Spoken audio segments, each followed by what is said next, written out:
Tendai opened the door half asleep, but when she saw her brother's children shivering in thin pajamas, their lips pale, their feet bare on the icy ground, she froze. Little Beezy whispered, voice trembling. "Auntie, we didn't know where else to go. Daddy said the house isn't ours anymore, and they locked us outside." And in that moment, Tendai realized something monstrous was happening inside her own family. Tendai quickly closed the door behind the children, her heart pounding. Their small bodies were shaking, teeth chattering from the cold, and their tiny feet were red and raw from standing on the frozen ground. She scooped them up one by one, wrapping them tightly in thick blankets she had kept for emergencies. She handed them warm cups of tea, hoping it would help them feel safe, but their eyes stayed wide and scared, refusing to meet hers. She knelt down beside them, her hands trembling slightly as she asked gently, "What happened? Why are you out there like that?" The children glanced at each other, fear written all over their faces. Little Beezy shook her head slowly and whispered, almost breaking, "We're not allowed to tell."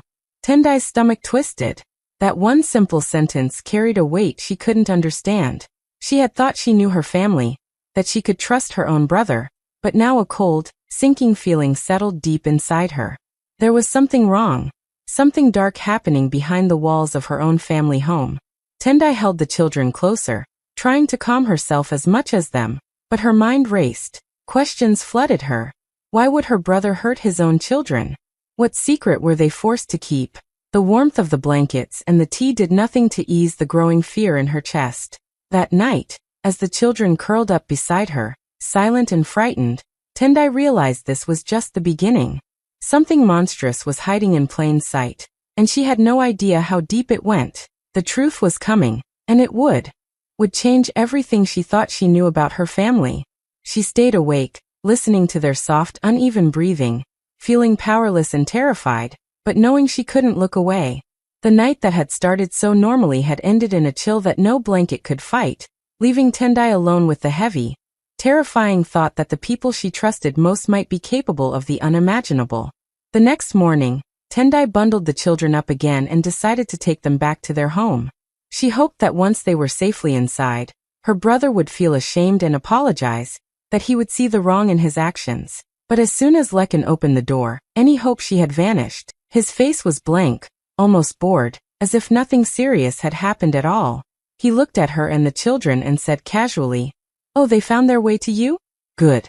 Keep them if you want." His voice carried no concern, no remorse. Behind him, his wife leaned against the wall, arms crossed, smirking like she was enjoying the situation.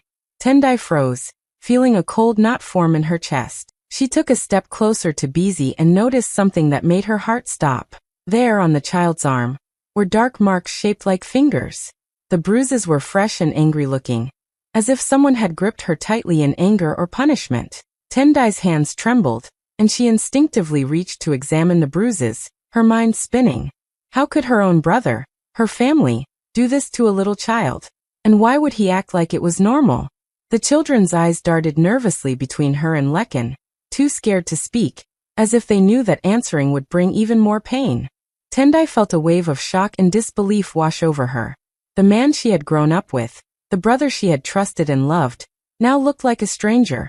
A cruel, cold stranger who could hurt children and not even flinch. She wanted to scream, to demand answers, but she had to stay calm for the children. She forced herself to kneel beside Beezy, gently holding her arm, whispering soothing words, trying to hide the rage and fear bubbling inside her. The children clung to her as if she were their only anchor in a storm they didn't understand. Tendai realized that nothing she had imagined could have prepared her for this moment. Lekin wasn't just ignoring what he had done. He was proud of the control he had over them, proud enough to mock her silently with his words and expressions. That day, Tendai understood the terrifying truth. Sometimes the people you love the most can become complete strangers, and protecting the innocent might mean facing the very darkness that lives within your own family. Tendai's hands shook as she looked at Lekin, anger and fear twisting inside her. She took a deep breath and said firmly, "What happened to them last night? Why are they covered in bruises? How could you lock your own children outside?" She expected him to feel even a little shame, to explain, maybe even apologize. But instead he laughed, a cold, cruel laugh that sent a shiver down her spine. "Discipline," he said, shrugging as if it were nothing. They need it. You shouldn't interfere in how I raise my kids. Tendai felt her heart pound. Discipline? She whispered, trying to keep her voice steady. Those are marks from your hands, Lekin. This isn't discipline. It's abuse. He leaned back, crossing his arms, smirking like she was being ridiculous. Then he said words that made her blood run cold. Mind your business or you'll regret it. You're not their mother. Tendai froze. She had heard threats before, but never from her own brother. Never in such a way that made her question her safety. The weight of his words sank in slowly. He was serious. The man she had trusted and grown up with, the one she had thought would always protect her and his children, was now capable of intimidation and cruelty that scared even her. Tendai swallowed hard, trying to steady her voice. I am their aunt. I am family. I cannot just watch you hurt them, she said, but even she realized her words sounded small against the dark authority in his tone. The children huddled closer to her, sensing the tension, their eyes wide and frightened. For the first time, Tendai truly understood what fear meant. Not fear of strangers, not fear of the world outside, but fear of someone whose blood ran in her veins. Lekin had turned into someone unrecognizable, someone dangerous. She felt a shiver run through her body, her mind racing with questions about how far he could go. Could she stop him if he decided to hurt them more? Could she protect the children from someone she had once loved as a brother? Her hands tightened around the children's small shoulders, a sudden determination rising alongside the fear. She would not let them be broken, not by Lekin, not by anyone. But she also understood, with a deep, icy clarity, that protecting them would not be easy. The house felt colder somehow, the walls closer, and Tendai realized she was standing on the edge of a storm she could not yet see, one that involved the people she had always called family. After bringing the children home and making sure they were warm, Tendai sat with them at the small kitchen table, offering soup and bread. Their hands shook as they held their spoons, their faces pale and tired. For a long time, they ate in silence, staring down at their bowls, too scared to speak. Tendai waited patiently, letting them feel safe, letting them know she was not going anywhere. After a while, little Beezy finally looked up, eyes glistening with tears. Auntie, we can tell you now, she whispered, her voice barely audible. Tendai leaned closer, taking her small hands gently in hers, her heart tightening. It's okay, you can tell me everything. Nothing will happen to you here, she said softly. The two children exchanged a nervous glance before the older one, Chima, began in a trembling voice. They locked us outside. Because we didn't do what Daddy told us. We didn't lie. Tendai's stomach sank. Lie about what? She asked, keeping her voice calm, hiding the anger that threatened to rise. The children hesitated, glancing nervously at each other. Finally, Beezy whispered, It's about the money. Daddy said we had to say you took it, that it belonged to him. And he said we had to say bad things about you, that you were trying to steal. Tendai felt a sharp pain in her chest, her hands gripping the edge of the table. Her brother had forced the children to protect his lies, to cover up something wrong he had done.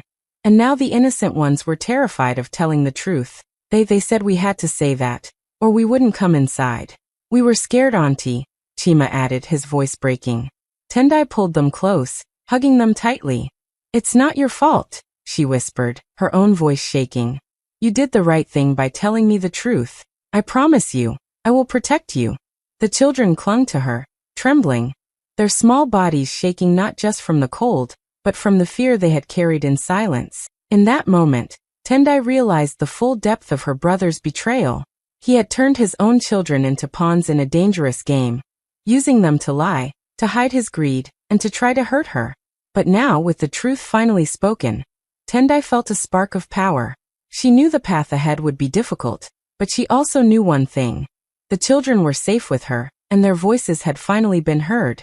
That night, she stayed awake, holding them close, thinking about the injustice and the courage it took for them to speak. The small, frightened whispers of the kids had revealed a truth so deep, so cruel, that Tendai understood this was only the beginning of the fight to protect them, and to reclaim what was taken from her. Tendai went to her laptop, her hands still shaking from the night's revelations. She opened her bank account, expecting to see her savings untouched, the little nest egg she had been carefully building for years. But as the screen loaded, her heart sank. The account balance was zero. Every single penny she had saved, her emergency fund, the money she had worked so hard for, was gone. She blinked, hoping it was a mistake, refreshing the page over and over, but the numbers never changed. Panic mixed with disbelief. How could this happen? Who would take something she had earned with her own hard work? Her eyes shifted to the children, who were sitting quietly on the couch, still pale and scared. Beezy looked up hesitantly, her small voice barely above a whisper. "Auntie, Daddy said you won't need it," she said. "He said it's his right, because you owe him for raising you." Tendai felt the world tilt beneath her. Her knees weakened, and she sank into the nearest chair, unable to breathe for a moment. Her own brother, the man she had grown up with, the person she had trusted, had stolen from her. Not only that, but he had used the children as lookouts, as spies to make sure she didn't notice until it was too late. Her mind raced. Every smile he had given her, every time she had helped him, every time she had thought he loved and trusted her, now felt like a lie. The betrayal cut deeper than she could have imagined. And the worst part? He had involved the children, turning them into unwilling accomplices, using their fear to cover his crime. Tendai's hands clenched into fists, but she forced herself to stay calm. She looked at Beezy and Chima, her heart aching for them, and whispered, "It's not your fault. You didn't do anything wrong." They nodded, eyes wide, tears brimming. Tendai sat back, trying to process the enormity of what had happened. The anger, the shock, the betrayal, it all collided inside her. She realized that confronting him now without a plan could be dangerous. She needed evidence. She needed a way to take back what was hers and protect the children.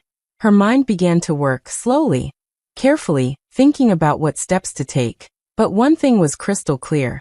Lekin had crossed a line he could never take back. He had stolen her hard-earned money, manipulated the children, and revealed his true self. Tendai felt a surge of determination rise through the fear. He had underestimated her, underestimated what she was capable of. And now, she knew exactly what she had to do. The betrayal was complete, but Tendai would not let it destroy her, or the children she had sworn to protect. Tendai sat at her kitchen table late into the night, the children asleep in the next room, their soft breathing a reminder of why she had to be careful. She knew confronting Lekin without proof would be dangerous. He was unpredictable, and she could not risk the children's safety. So instead of storming over and accusing him, she began to quietly gather evidence, methodically, step by step. First, she went through her bank records, printing every transaction she could find, marking the ones that showed money disappearing without explanation. Each line of numbers, each transfer that wasn't hers, made her stomach tighten, but also fueled her resolve. She then checked her messages, and there it was, texts and emails Lekin had sent, pretending to be her, covering his tracks, trying to make it look like she had authorized withdrawals she never did. Her hands shook as she read them, but she stayed calm. She also found old voice notes she had saved on her phone. Lekin's voice was clear in them, talking casually about taking what belongs to him, and how she supposedly owed him for raising her. Hearing it in his own words sent a shiver down her spine, but it was exactly what she needed. Finally, she turned to the children. She explained gently that they could help by telling the truth, recording what had happened to them in their own words. At first, they were nervous, scared of saying something wrong. But Tendai reassured them, hugging them close and whispering that no one could hurt them here, that she would protect them. Slowly, they spoke, their voices quiet but steady, describing the nights they had been locked out, the bruises, and everything they had been forced to say. Tendai listened carefully, making sure every word was recorded clearly. As she sat back and looked over the files, the recordings, the documents, and the printed messages, a sense of clarity filled her. She was not doing this for revenge, she reminded herself. She was not trying to humiliate her brother, or hurt him for her own satisfaction. She was doing this for justice, for herself, for the children, for the truth. Lekin had crossed a line that could not be ignored, and now she had a way to show it without putting anyone at risk.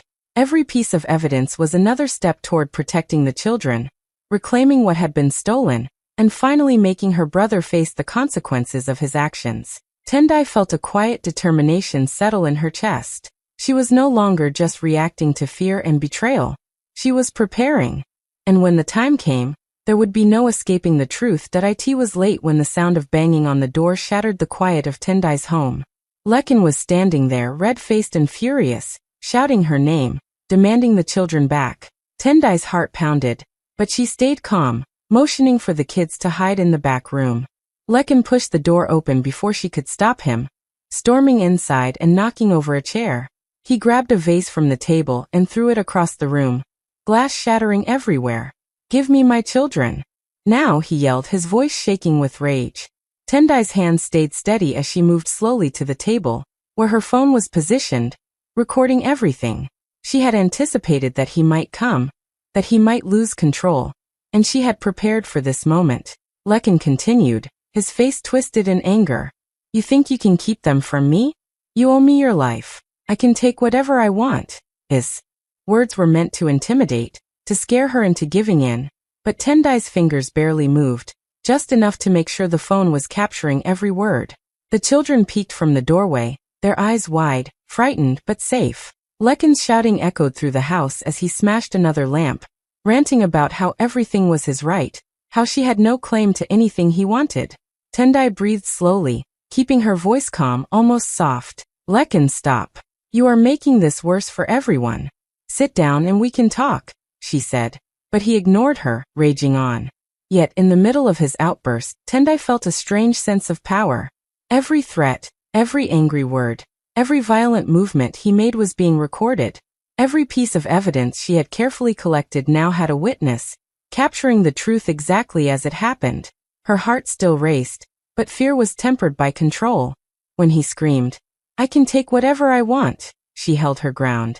She could almost hear the sound of the justice she had been quietly building, hidden in that small phone on the table. This was it, the proof she had worked so hard to gather, the recordings, the bank statements, the children's voices. All of it was coming together. Lekin's own anger, his own words, would finally show the world who he really was. Tendai's calm in the chaos contrasted sharply with his fury, and she knew deep down that this night, terrifying as it was, would mark the moment everything changed. The storm in her home was real, loud, and dangerous, but it also revealed the key she needed. Finally, she had what she needed to stop him. Not with force, not with shouting, but with truth. The next morning, Tendai woke early, her mind clear and steady. She had planned every detail, every word, every piece of evidence. She called Lekin and his wife, asking them to come over for a discussion, keeping her voice calm and polite, hiding the storm that had raged the night before. She made sure the children were safe in another room, knowing this confrontation would be difficult but necessary. When the doorbell rang, she opened the door to see Lekin and his wife standing there, faces full of arrogance, smirks plastered across their faces. They looked at her as if she were overreacting, as if nothing she said or did could affect them. Tendai smiled faintly and invited them in. As soon as they settled in the living room, she pressed play on her phone and a chill ran through the air. The first recording was Lekin shouting, threatening her, saying, "You owe me your life. I can take whatever I want." The smug expression on his face vanished instantly. His eyes widened, panic flashing in their depths, and his wife's smirk faltered as the words played again, loud and clear. Tendai didn't stop there. She laid out the printed bank statements, showing every transaction he had taken from her account, every stolen penny. Lekin's hands trembled as he realized the trail of evidence could not be denied. Then she played the children's recordings, their small voices telling the truth about being locked outside, about being forced to lie, about the bruises on Beezy's arms. The room felt heavy with tension, silence pressing down like a physical weight. For the first time, Lekin saw clearly that he was trapped. There was no bluffing, no excuses, no smirking or threats that could cover this up. Tendai looked at him calmly, her heart steady but her eyes sharp, letting him feel the full weight of his actions reflected in the evidence. His wife's face turned pale, lips trembling, as she realized the scale of what had been done and how undeniable the proof was. Lekin, usually so confident and domineering, looked small and powerless, swallowed by the reality of his own mistakes. Tendai's voice broke the silence softly, firm but controlled. "This is everything. Every word, every action. You cannot deny it. You have made your choice, and now you face the consequences." Neither of them spoke. Their arrogance had vanished completely, replaced with fear, shock, and disbelief. Tendai felt a surge of quiet triumph. Not revenge, not anger, but the satisfaction of finally showing the truth. The man who had once threatened her, who had used his own children as pawns, now sat in her living room, facing the evidence he could not escape. And in that moment, Tendai knew that the power had shifted. She was no longer the victim. She was in control, calm and unshaken, while Lekin and his wife realized, finally, that they were cornered, and there was no way out. Tendai leaned back slightly, keeping her voice calm and steady, letting the silence hang in the room after the recordings and documents had spoken for themselves. She didn't yell. She didn't accuse. She didn't throw threats or insults. Instead, she looked Lekin in the eye and said quietly, clearly, "I'm reporting everything to the authorities. Every word, every transaction, every recording. But I'm giving you one chance. Sign full custody of the children over to me.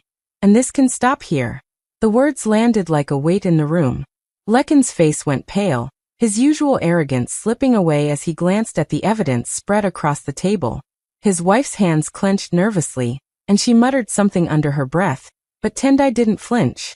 She had prepared for this. They understood immediately what was at stake. If the recordings, the bank logs, and the children's testimony reached the authorities or the court, they would lose everything: money, reputation, and control over the children. Panic replaced their earlier smugness. Lekin's voice shook as he stammered, trying to find a way out, but every word he spoke only showed how cornered he truly was. Tendai remained calm, letting them feel the full pressure of the situation without raising her own voice. Slowly, hesitantly, Lekin reached for a pen. His hands were trembling, his eyes darting between Tendai and the evidence, knowing he had no choice.